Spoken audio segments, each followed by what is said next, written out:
Ya, selamat Paskah Bapak Ibu Saudara sekalian. Kristus bangkit, lagu yang dinyanyikan tadi dalam paduan suara kita. Kristus bangkit, Kristus sungguh bangkit. Mari kita sama-sama katakan 1, 2, 3. Kristus bangkit. Sekali lagi, Kristus sungguh bangkit.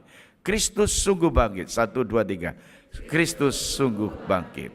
Saudara sekalian, saya bergembira sekali dari 3 hari berturut-turut. Pelayanan sangat padat dari Jumat Agung dan memasuki Sabtu kemarin, dan hari ini kita merayakan Minggu Paskah di hari yang ketiga di mana Kristus telah bangkit.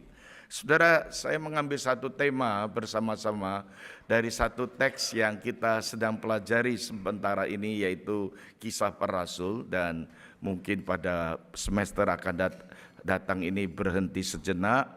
Kita masuk ke Perjanjian Lama bagi Bapak Ibu yang sedang mempersiapkan PA atau Bible Study di Kedup. Kita akan mempelajari yaitu kitab Esra, kitab yang sangat indah sekali di dalam pembangunan.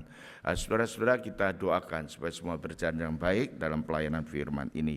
Gereja kita sangat mengutamakan firman Tuhan, mimbar menjadi sentral, menjadi center pelayanan, baik melalui penggembalaan, baik melalui pelayanan pembinaan, baik melalui pelayanan doa, semua ada di dalam sentral yaitu firman Tuhan. Kristus sungguh bangkit. Saudara sekalian, tema ini adalah sangat umum sekali saudara-saudara, karena setiap perayaan Paskah itu selalu dikumandangkan baik lagu, pujian, doa, bahkan juga khotbah-khotbah saudara. Kisah Para Rasul pasal 17 ayat 16 sampai 33 saudara. Berkenaan dengan tema ini saudara-saudara, ada di antara di dalam teks ini ada yang menerima tapi juga ada yang menolaknya saudara. Saudara sekalian, menarik sekali saudara. Apa artinya bagi kita berkenaan dengan kebangkitan Kristus? Saudara, izinkan pertanyaan ini kita renungkan bersama-sama. Apa artinya bagi kita berkenaan dengan kebangkitan Kristus?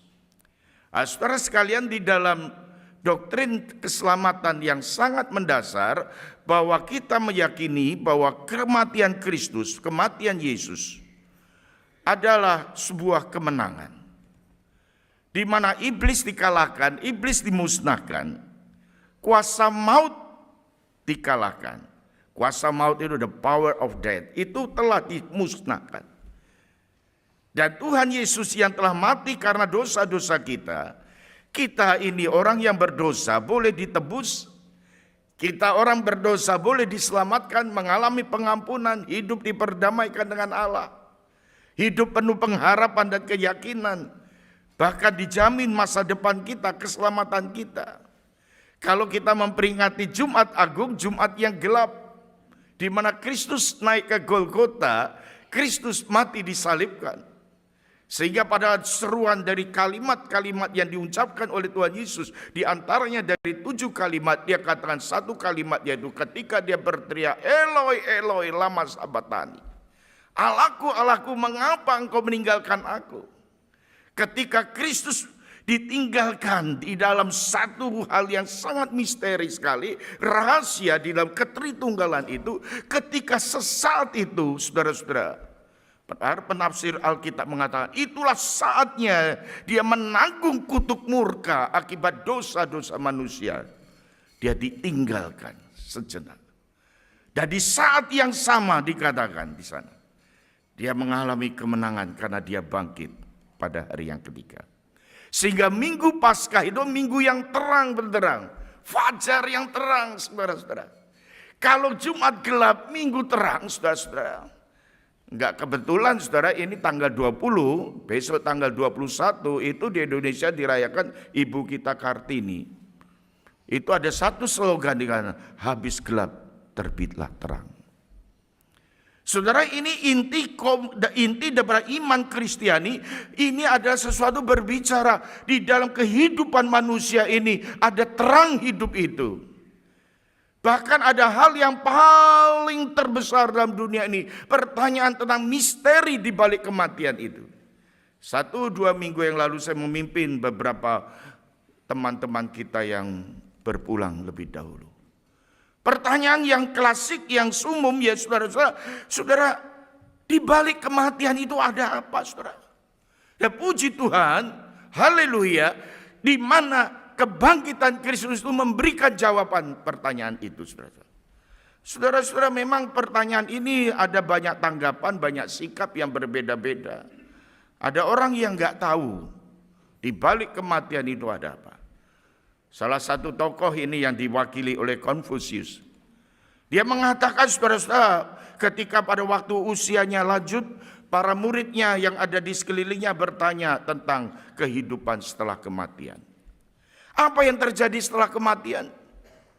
Konfusius menjawab, dia seorang yang pandai, seorang yang bijaksana. Dia menjawab dengan begitu halus, begitu indah melalui sebuah puisi.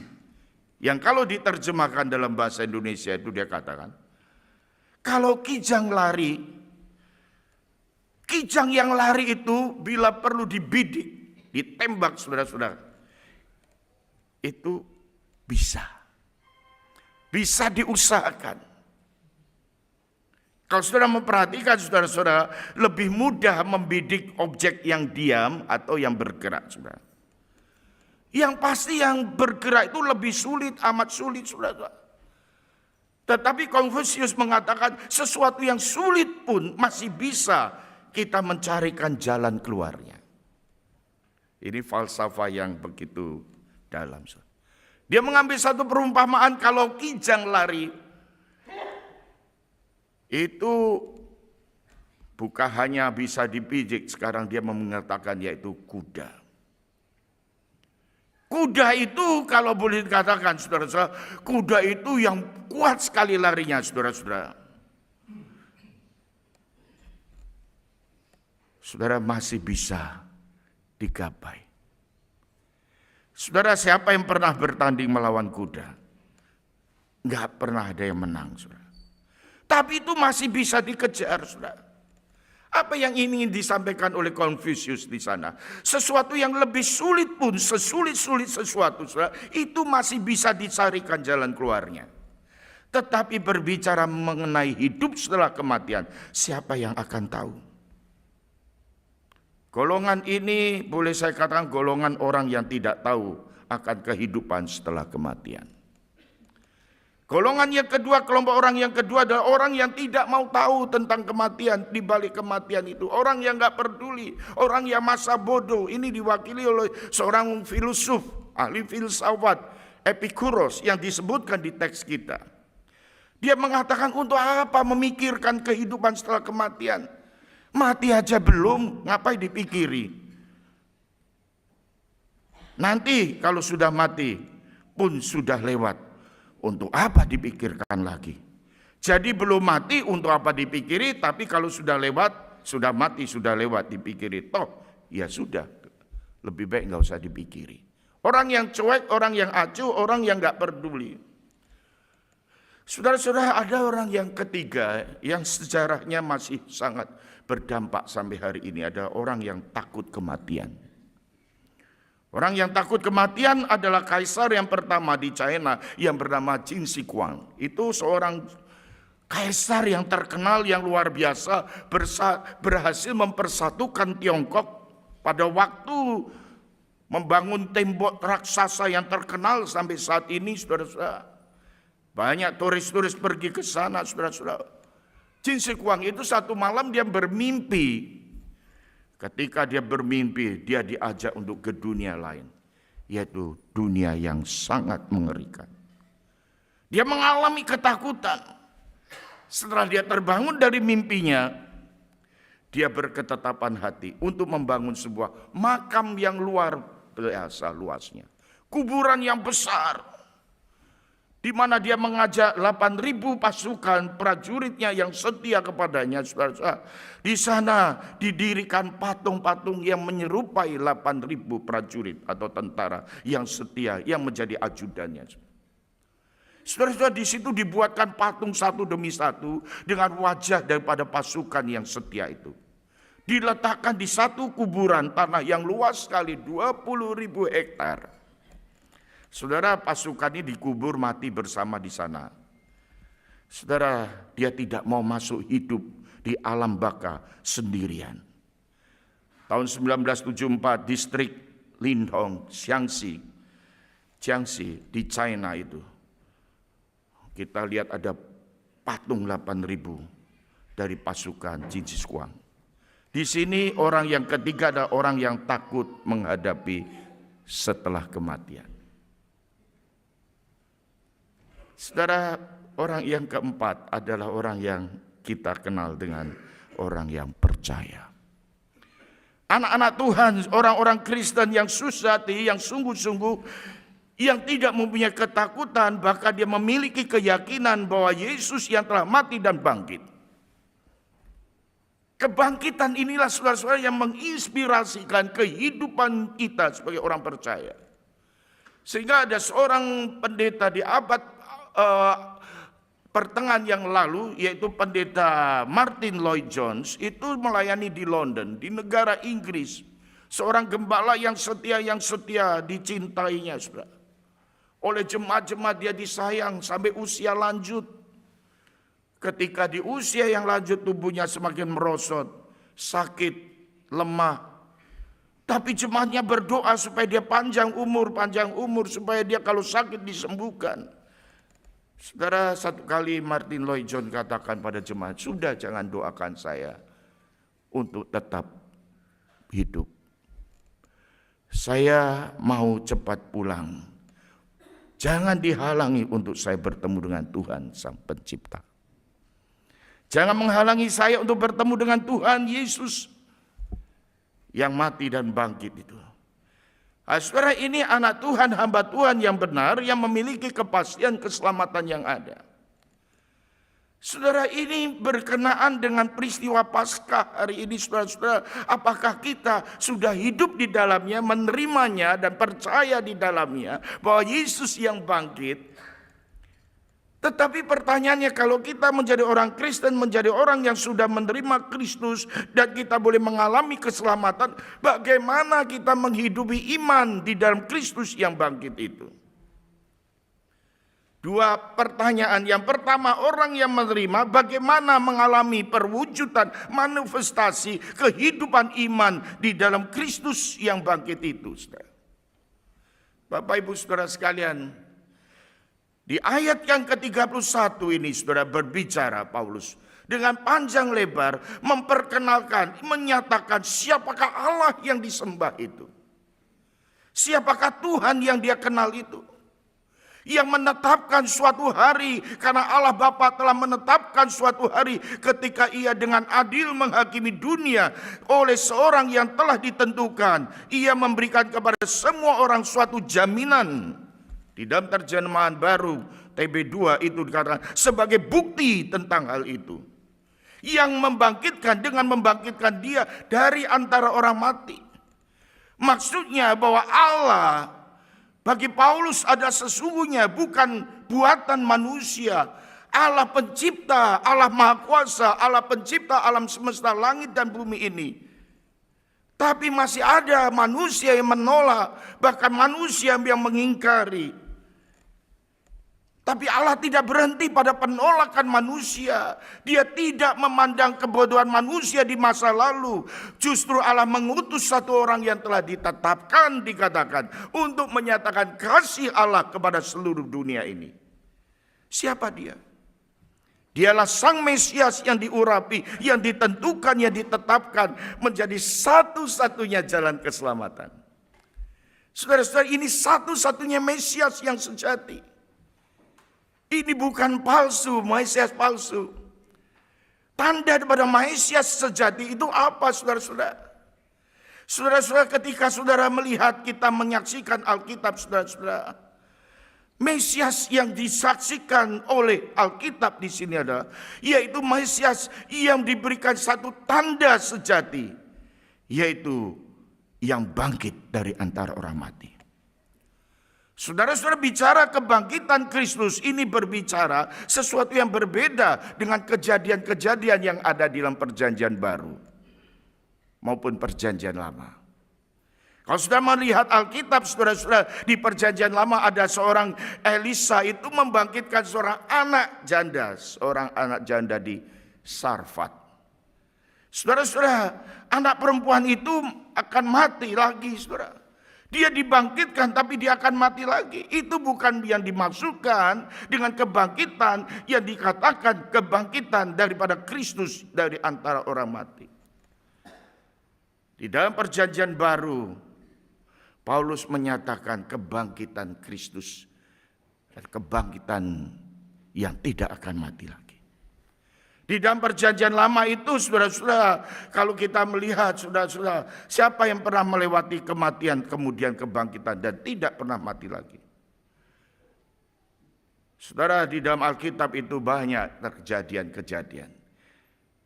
Elia misalnya diangkat oleh Tuhan ke surga. Henok diangkat oleh Tuhan ke surga. Dia tidak melewati kematian. Dia tidak melewati kebangkitan. Dia langsung diangkat oleh Allah ke surga. Saudaraku, orang-orang Israel mengerti tentang fakta-fakta ini. Dan tidak pernah ada seorang pun yang pernah bangkit dari kematian dan tidak mati lagi. Tidak pernah terjadi, saudara. Itulah sebabnya orang-orang di Areopagus di situ bersidang raya. Di Areopagus orang-orang Yunani berkumpul memutuskan orang-orang Yunani yang ada di Areopagus yang ada dalam persidangan itu mempunyai dua konsentrasi di dalam agenda mereka, dalam sidang, dalam rapat mereka, yaitu berbicara tentang kepercayaan, keagamaan atau berbicara tentang moralitas manusia. Dan mengagetkan bagi mereka, saudara-saudara, seakan-akan ada suatu ajaran yang baru yang diangkat oleh para rasul dan Paulus di sana, yaitu bicara tentang kebangkitan. Bagi mereka tidak pernah terjadi kebangkitan. Saudara-saudara, kita saksikan di situ betapa banyak mereka ingin tahu. Dianggap Paulus ada seorang pembual mengundang banyak cerita-cerita dan akhirnya Paulus masuk ke dalam persidangan itu. Namun atas izin kedaulatan Tuhan, Paulus hadir di sidang Areopagus memberitakan Injil bahwa Yesus Kristus yang mati itu telah bangkit. Dan beberapa orang dari mereka lewat pemberitaan Injil itu menjadi percaya. Saudara-saudara, ini suatu tanda yang krusial yang tidak mungkin ditiru oleh siapapun. Ini tanda yang sangat serius, yaitu Yesus Kristus yang bangkit. Tanda ini, saudara-saudara, ini tanda yang boleh saya katakan secara detail tidak bisa ditiru, tidak bisa dipalsukan, yaitu berbicara tentang Mesias yang yaitu Yesus yang mati dan bangkit. Saya berkali-kali dulu waktu sering diundang gereja atau teman gereja-gereja di luar kota, di luar negeri itu biasanya saya kalau belum kenal itu panitianya berkata nanti kami akan jemput. Jemputnya bagaimana kamu kenal saya? Kan kalau di airport banyak orang. Saya kata, Bapak pakai pakaian apa? Warna apa? Nah, saya langsung katakan saya pakai pakaian batik. Orang Indonesia pergi kemana-mana pakai pakaian batik. Mendarat di Narita itu, saya akan melayani sebuah gereja di daerah Oshibori dekat dengan Tokyo, dekat dengan Narita. Ketika saya diingatkan, nanti pakai batik warna apa? Saya bilang, batik warna ini agak kemerahan, celana panjang gelap hitam. Saya sampai di airport, saudara-saudara. Betul dijemput. Tapi saya begitu lihat di sana sini, wah orang Jepang juga banyak pakai batik, saudara. Batik, wah ini saya kan mirip-mirip Jepang sedikit lah ya kan. Ketika itu masih sangat ganteng sekali, jadi ya saya masuk ke airport gitu, saya gimana, itu nggak ada HP dulu, nggak ada zaman tahun 90-an, tahun 2000 saya belum pakai HP, masih pakai apa pager itu loh ya kan. Bingung. Mengidentifikasikan ada yang sama, ada yang pakai batik warna sama, celana panjang gelap, ada beberapa. Yang mana Pak? Ya udahlah nanti pokoknya yang senyum-senyumnya banyak itu Pak Joni, saya bilang gitu. Makanya saudara saya ke mall tuh suka senyum-senyum supaya tahu. Mengidentifikasikan tanda ini tidak bisa ditiru. Kebangkitan Kristus tidak ada yang bisa niru, saudara. Kita kalau buka email, buka pakai password, pakai PIN, itu supaya rahasianya, kode-kodenya tidak bisa diketahui. Ini spesial, saudara-saudara. Tanda spesial ini, saudara-saudara, Yesus pernah katakan, angkatan ini tidak akan diberikan tanda lain selain tanda Yunus, dikatakan. Apa artinya tanda Yunus, saudara? Ini menuju pada Yesus yang bangkit. Berbicara kebangkitan Yesus. Allah mengasihi, memberikan jalan keluar kepada masalah manusia. Ini bukan dengan menandai dengan hal-hal yang lain yang sangat spesial, yang sangat luar biasa, yaitu tanda satu-satunya Mesias yang ditentukan Allah. Yaitu adalah Kristus yang bangkit. Yesus gak memberikan tanda, tapi tandanya ada dalam dirinya sendiri. Tandanya ada dalam pribadi Kristus yang telah mati dan bangkit. Saudara, kita mempunyai Tuhan yang demikian, saudara. Saudara, inilah Mesias, saudara. Mesias yang sudah dinubuatkan dari sejak lampau di dalam perjanjian lama. Dalam kitab Daniel pasal 7 ayat 13 sampai 14. Kita melihat di sana, kalau diringkas sana, saudara, ini berbicara Mesias Kristus. Kristus adalah Mesias, di mana Allah menjadi manusia. Mesias itu sudah dinubuatkan di dalam kitab Daniel 7 ayat 13-14. Belum lagi kalau sudah memperhatikan Yesaya, dikatakan pada waktu kita memperingati Natal, kita diingatkan bahwa seorang anak itu akan lahir, diberikan nama Penasihat Ajaib, Allah yang kekal, Bapa dan Raja Damai. Kerajaannya turun-temurun, dikatakan. Dia adalah Raja. Mesias itu adalah Raja. Suatu nubuatan yang belum terjadi dan akan terjadi, yaitu Filipi 2 ayat 9 sampai 11. Itu berbicara bahwa semua lidah akan mengaku, semua lutut akan bertelut mengaku bahwa dialah, Yesuslah adalah Mesias. Dia akan datang sebagai hakim. Dia diberikan kuasa di atas segala kuasa. Ini ayat-ayat mesianik, ini ayat-ayat berkenaan Mesias, saudara.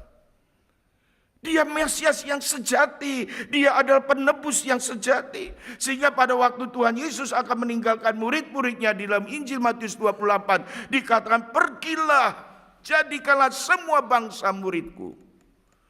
Dan selanjutnya dikatakan, aku menyertaimu sepanjang masa.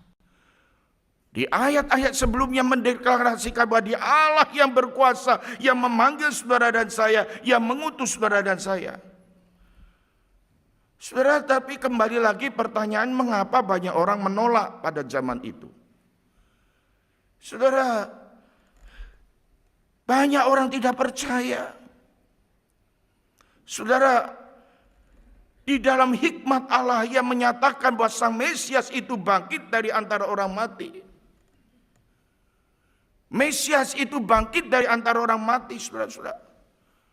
Saudara, di dalam sejarah gereja, di dalam Alkitab, seorang penafsir yang bernama N.T. Wright itu mengatakan 50 tahun sebelum Yesus ada dan 50 tahun setelah Yesus meninggal.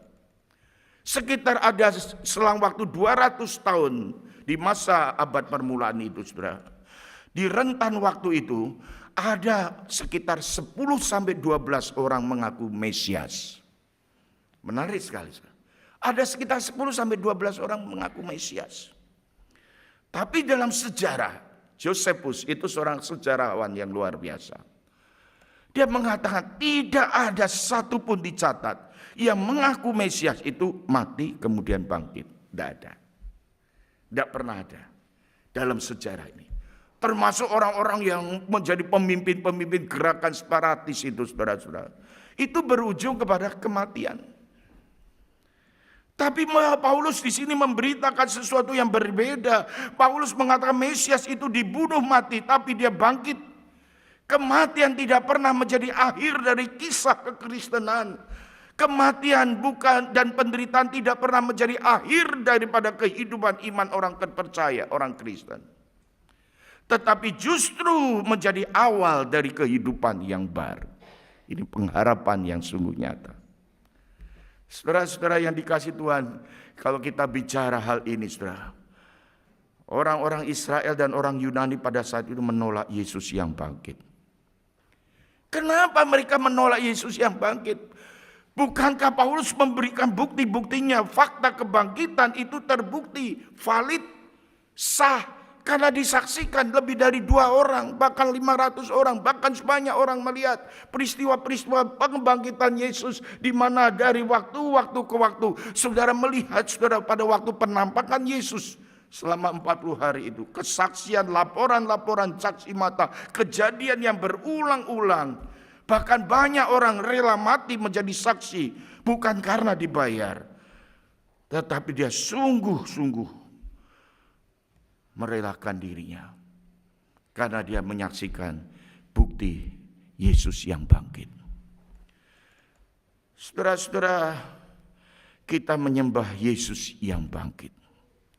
Dia bangkit, dia hidup, apakah kita menyembah dia dengan sungguh-sungguh? Atau hanya kita menjadi orang Kristen yang sekedar beragama saja, saudara? Bapak Ibu Saudara sekalian, saya katakan saudara, tidak ada orang, pemimpin-pemimpin negara, pemimpin bangsa, pemimpin agama yang mati dan bangkit. Saudara, kita pelajari dari 100 tokoh dalam satu buku, saudara, berujung kematian, saudara. Aristoteles itu seorang filosof yang sangat terkenal, dia mati dan kuburannya ada. Saudara yang pergi ke Turki kemarin ke daerah Tesalonika, itu Yunani Utara. Kalau saudara kira-kira 65 km lagi, itu tiba di satu daerah yang namanya Stagira. Itu di situ ada kuburan daripada Aristoteles. Kuburannya ada sampai hari ini. Saudara, teman-teman sahabat kita di agama tetangga kita itu seorang yang sangat terkenal, seorang nabi yang cukup besar, namanya Muhammad. Kuburannya ada di Masjid Nabawi, Madinah, Saudi Arabia. Ada kuburannya. Siddhartha Gautama, seorang Buddhis, tidak dikubur tapi dikremasi. Hasil kremasi itu dibagikan ke 8 kerajaan. Bahkan sampai 12 kerajaan. Siddhartha Gautama itu abunya, kristal-kristalnya itu dimasukkan di guci-guci, dibagikan ke tempat kerajaan-kerajaan itu. Diletakkan kotak-kotak itu, pundi-pundi itu, seperti guci itu. Dan biasanya kerajaan itu menyimpannya di tempel, di candi-candi. Kotak yang terbaru yang telah dijadikan tempat kunjungan wisata, yaitu di tempat kuil Buddha di Nanjing, China. Pemimpin ada kuburannya, ada abunya, tapi Yesus kubur itu kosong. Amin. Keunikan daripada kehidupan orang percaya menyembah Kristus yang hidup yang diberitakan di dalam firman Tuhan ini. Saudara dan saya menyembah Allah yang bukan buatan manusia. Kita tidak menyembah Allah hasil daripada pikiran manusia. Tetapi kita menyembah Allah yang hidup, Allah yang hidup, Allah yang mendengar doa-doa kita, yang menikmati pujian-pujian kita, persembahan kita. Saudara-saudara, Allah kita Allah yang mendengarkan kita dan menyertai kita. Dia peduli dengan kita. Kita yang sakit, kita yang mengeluh, kita yang meratap, yang meneteskan air mata. Dia tidak pernah absen di dalam kehidupan kita. Saudara, Tuhan tidak pernah absen dalam kehidupan ini. Karena dia adalah Allah yang hidup, Allah yang bangkit. Saudara-saudara, mengapa ada orang yang menolak bahwa Yesus Kristus bangkit? Di ayat 32 itu dikatakan di sana, saudara-saudara, ada orang yang mengejek di sana, saudara. Mereka mendengar tentang kebangkitan orang mati, maka ada yang mengejek. Saudara-saudara yang dikasihi Tuhan, jadi di sini kita menemukan ada orang yang menerima, ada orang yang menolak. Ada orang yang percaya, ada orang yang tidak percaya. Ada orang yang percaya dan ingin belajar lebih dalam lagi. Tapi ada orang yang mengejek di sana. Orang yang menolak. Bukan hanya di Areopagus, di kubur Yesus, pada waktu wanita perempuan itu datang menyaksikan kubur yang kosong, mereka percaya bahwa Yesus telah bangkit. Para prajurit di sana dikatakan menyaksikan juga Yesus yang bangkit. Kemungkinan besar prajurit itu juga melihat malaikat Tuhan. Mereka dikatakan ketakutan. Tetapi bukan ketakutan untuk bertobat, tapi ketakutan yang mereka dia lapor ke para pimpinan, lapor kepada para imam. Bahkan mereka disuap untuk menceritakan hal yang lain. Saudara-saudara, para imam pun sudah mendengarkan berita kebangkitan, justru menolak, saudara. Orang yang percaya kebangkitan Kristus dan hidup di dalamnya, saudara-saudara, ini perlu bergumul dalam kehidupan kita hari ini. Kita menghadapi fakta itu, saudara-saudara. Tetapi kita bersyukur di antara orang yang menolak itu ada orang yang percaya, saudara-saudara. Orang yang mendengar kebangkitan, berita kebangkitan itu, hidupnya yang sudah diubahkan itu mempengaruhi kehidupan sekelilingnya. Orang yang telah menerima Yesus Kristus sebagai juru selamat lewat pemberitaan Paulus di sini, salah satunya kalau saudara membaca ayat-ayat berikutnya itu ada yang bernama Dionysius. Dionysius itu anggota dapat sidang Areopagus dan ada seorang wanita yang bernama Damaris. Mereka menerima, saudara.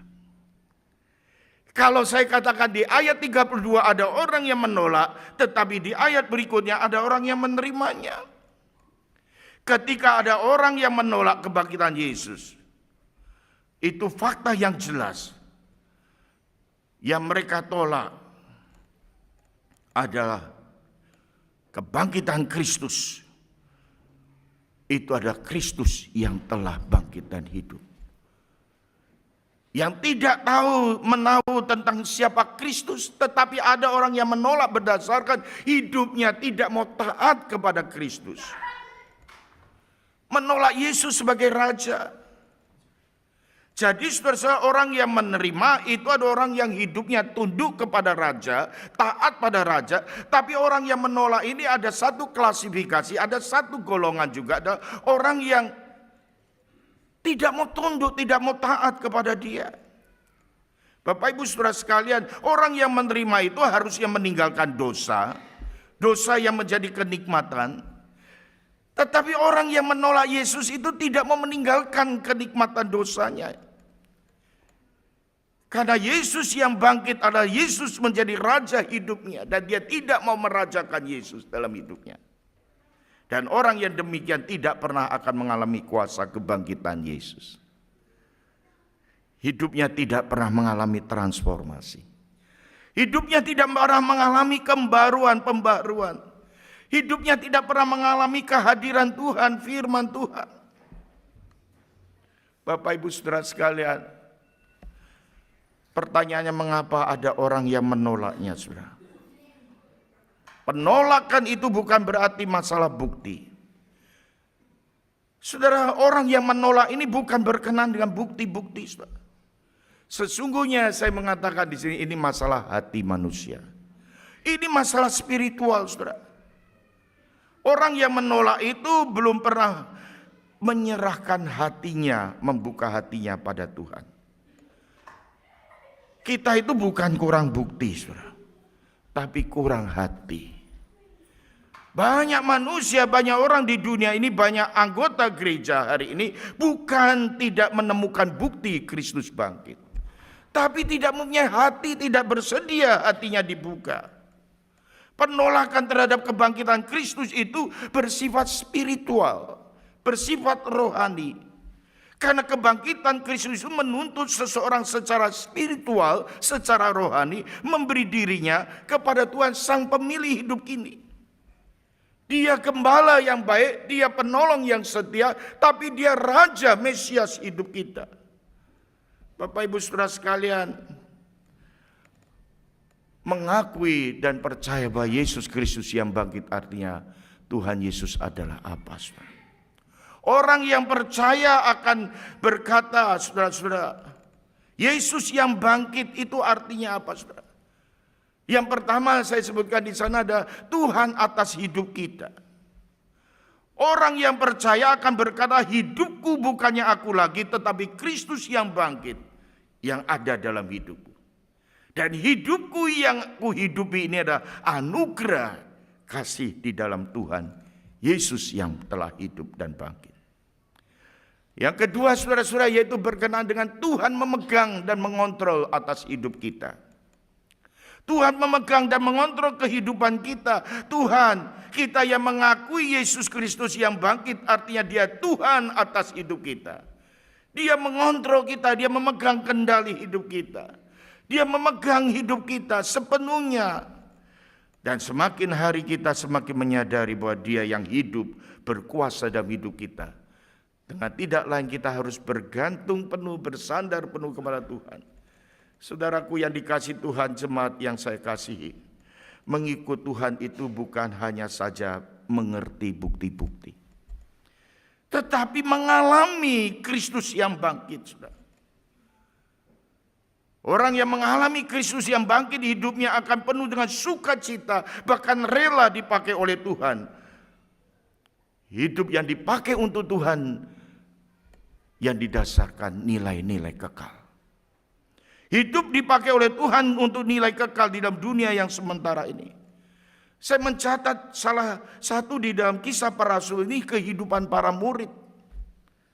Kesaksian murid, mulai dari Matius murid, seorang murid dari pemungut cukai, matinya di ujung pedang Ethiopia. Di Ethiopia. Dia ketika melayani, mengabarkan Injil, melakukan discipleship, penginjilan dan pemuritan, dia mati syahid dengan pedang yang menghunusnya. Markus yang pernah diseret kuda hingga mati di Alexandria di Mesir. Lukas mati digantung di Yunani. Yohanes dimasak dalam baskom yang penuh minyak yang panas, tapi dia dilepaskan. Maka salah satu rasul yang umurnya panjang, yaitu Rasul Yohanes, enggak mati-mati, lalu dia dibuang ke Pulau Patmos. Sebagian kita yang lalu pergi ke Pulau Patmos, dia mati di sana. Yakobus saudara Yesus itu dijatuhkan dari bubungan bait suci 30 meter dari atas ke bawah, karena dia menolak untuk menyangkal Yesus. Bartolomeus dicambuk sampai mati di Armenia. Thomas yang pernah menyangkal Yesus, yang pernah meragukan Yesus, akhirnya mati martir di India. Yudas, saudara Yesus, mati dipenggal. Kepalanya dipenggal di Beirut, di Syria. Kita lihat pengganti Yudas Iskariot juga yang bernama Matias, mati syahid di Rajam Batu di Yerusalem. Saya mengatakan untuk mengikut Yesus yang bangkit, ini adalah suatu harga yang harus dibayar, saudara-saudara. Saudara dan saya tidak diminta untuk mati syahid, mati martir, saudara. Martir adalah satu-satunya karunia yang dipakai Tuhan, dan dipakai hanya satu kali. Enggak ada dua kali. Mati martir itu hanya sekali, enggak ada dua kali. Dan ini enggak untuk semua orang. Orang-orang yang khusus. Di akhir khotbah ini, saudara, saya memakai satu kalimat. Tapi saudara dan saya diberikan karunia untuk mati di dalam dosa dan bangkit untuk hidup bagi Allah. Amin. Amin. Mati apa? Bagi dosa. Hidup, bangkit, hidup untuk bagi Allah. Mari ulangi 1, 2, 3. Mati di dalam dosa, bangkit, hidup bagi Allah. 1, 2, 3. Mati di dalam dosa, bangkit, hidup bagi Allah. Saudara, ini karunia yang Tuhan berikan. Selamat Paskah, Tuhan memberkati kita semuanya.